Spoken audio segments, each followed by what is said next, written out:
We'll talk to you soon. Now, let's return to Canberra now, and joining us is the Assistant Treasurer, Michael Sukkar. Good to see you, Michael. Thanks for joining us this morning. So just on some numbers, you've announced 11,367 new homes and rebuilds, or part of the Home Builder scheme. The goal was 27,000, though, so you're some way short. Well, no, Pete, given the way in which the scheme operates, we weren't really expecting to get to this level probably until mid-November. So it's tracking well ahead of our expectations. There was also, very pleasingly, more data that confirms just how successful the Home Builder program has been. It was released by the HIA yesterday, which shows that in the first 4 months since Home Builder's been in place, we've seen a 49.8% increase in new home sales when compared to the previous 4. And indeed, we've now got new home sales on a month-by-month basis higher, not only pre-pandemic, but higher than any month in the last 2 years. So, the Home Builder program was designed to get the housing industry at least back to where it was at pre-pandemic levels. We never expected that it would actually get to exceeding where the housing market was at pre-pandemic levels. So we're very pleased with how it's tracking. Okay, their applications, though, how many grants have actually been paid out? Oh, there's about 800 that have been paid out, but Pete, the payouts of the grants are guaranteed. They just occur when you reach milestones. So we don't give people the grant on day one when they make the application. Here's a cheque for $25,000. No. That's certainly not how these schemes operate. But can you apply and still be rejected? When you start the project. No, if you apply and you meet all the criteria, provided you meet that criteria, you'll absolutely get the grant. And the reason why we've seen new home sales increase so dramatically since the scheme's been put in place is that people have that surety that they will be obtaining the grant. That's what's been the catalyst for people to do it. And let's remember, this scheme is about new home sales. That's what the metric is that I'm looking at, because new home sales is the thing that drives jobs in the residential construction industry that employs hundreds of thousands of Australians. So again, not my data, HIA data, which shows that since Home Builder, 49.8% increase. We're very pleased. But the 11,367 applications, will all of those be given grants, or can they still be rejected? So they can still be rejected. No. Well, if you don't ever start the project, you'll be rejected. I mean, you've got to actually start the house. You've got to lay the slab. In most states, you've pretty well got to start earthworks.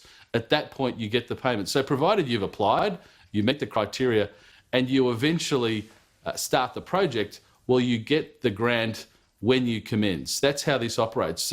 This sort of argument out there that we should somehow, people would walk into the State Revenue Office, fill out a piece of paper and get a $25,000 cheque, that's somehow the test of whether the program works or not is, I think, bizarre. No, you get the grant when you start the house, because why are we giving people a grant of taxpayers' money? Because it employs hundreds of thousands of people to build those homes. So again, Treasury estimates are that we'll have a program that supports 27,000 projects. I think now there's no doubt we'll exceed that, but certainly 27,000 is what we're expecting at the very minimum. And again, the problems, if there's one problem with the scheme that I'm hearing at the moment, Pete, is that there are builders saying to me, and in fact, in my inbox this morning when I woke up, there was another 2 emails saying, we've got a good problem to deal with, and that is we're struggling to get all the work done that we have on the books. And I think if anybody said that to the building industry after the pandemic commenced, they would have taken that every day of the week. The scheme finishes at the end of the year. That's not very far away. Will that have to be extended? Look, Pete, we're keeping a really close eye on it. The PM has said that. Obviously, a scheme that's working well, that's supporting the industry.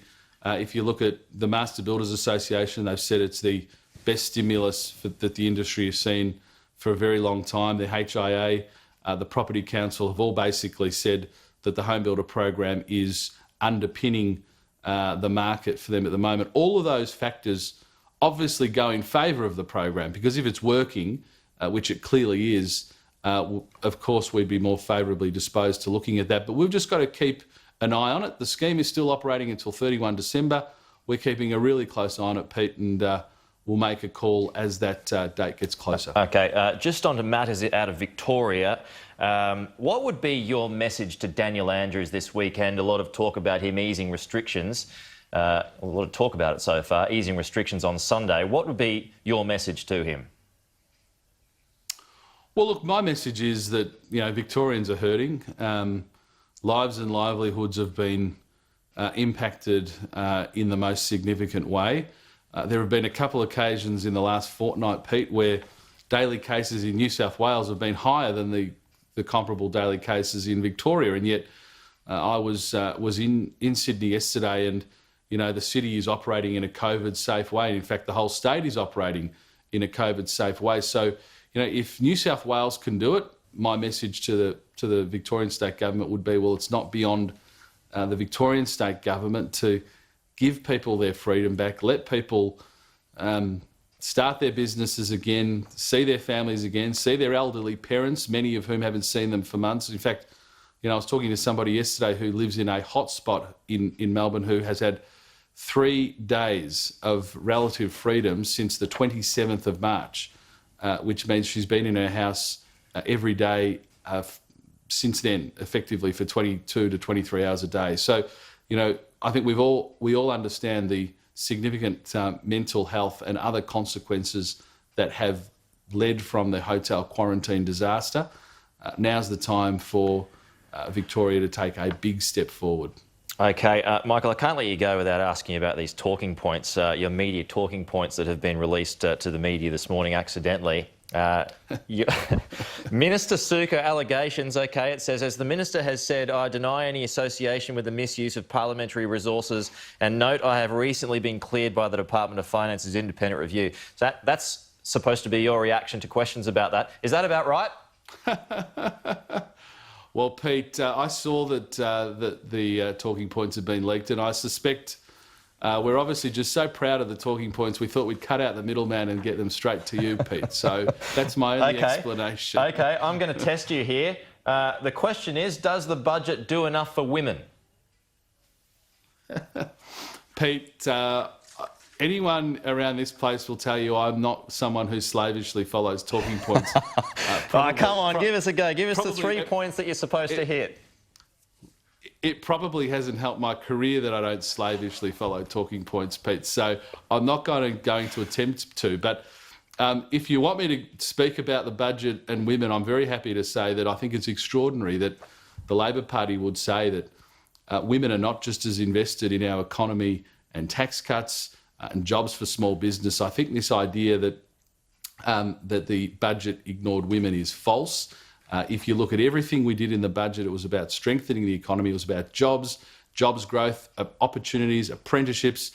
In fact, I do a lot of work with Tradeswomen Australia and was on site with a female brickie, the first female brickie, I must say, that I've ever met a couple of days ago. So we're very proud of what this does for all Australians, including women, as a budget. And I think it's a bit strange that the Labor Party's gone down this path. Okay, just finally, are there talking points for when talking points are released?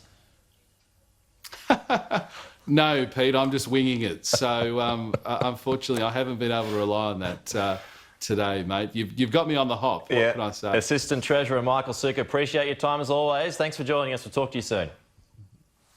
Thanks, Pete. Well, coming up...